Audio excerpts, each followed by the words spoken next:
Hello friends, today in this video I will talk about the phonetic problems in English learning. When you learn English language, there are some words or some letters, those phonetics or sounds are different, but their spellings are different sometimes, and I will give you some examples.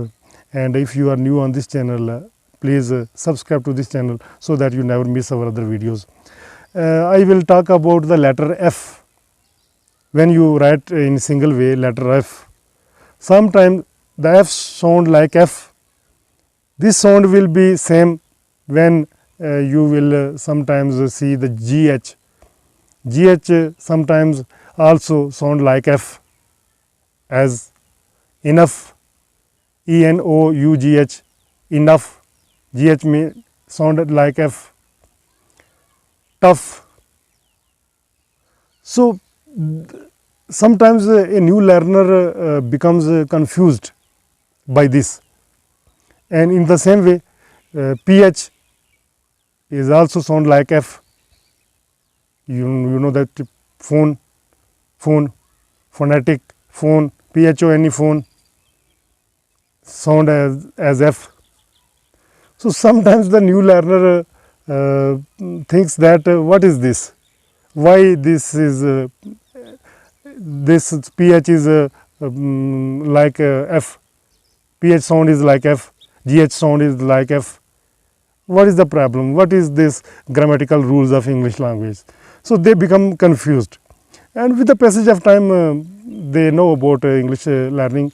But I think that there are some different kind of rules and regulation in English language. When you will overcome, then you will feel ease. But during beginning, when you are learning English language, then your mind will think that what is this problem, why this happens.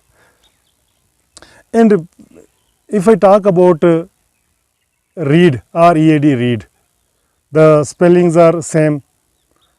And read, read, read, read, read, read. Yeah, if I give you an example that I read a book today, R-E-A-D, read spellings. The second sentence is I read a book yesterday. Spellings are same, but phonetic sound is different. So sometimes when I was in the beginning, I was trying to learn English language, I was also becoming confused that what is this problem and why these letters sound in different way. So I think that with the passage of time, if you do the consistent hard work in learning English language, then gradually, slowly you will understand all the rules and regulation of English language. The main thing is that if you want to improve your English language, basically you should learn some difficult words and their meanings and forms of the words, first form, second form, third form, and sometimes adjective of those words, noun, pronouns. And after that, I think that you should try to learn the tenses, that the three tenses. Each tense has 4 branches. In this way, the 12 tenses. And after tenses, try to learn the active voice, passive voice. Then try to learn the direct, indirect. And after that, do your practice. Try to speak, read a lot, and do your exercise on daily basis. And slowly, gradually, I think that you will speak English language. Hope you find this video useful. In next video, I will talk about some other topics. Till then, allow me, Altaf Malik, and you are watching me on my English language channel. Thank you. Bye bye.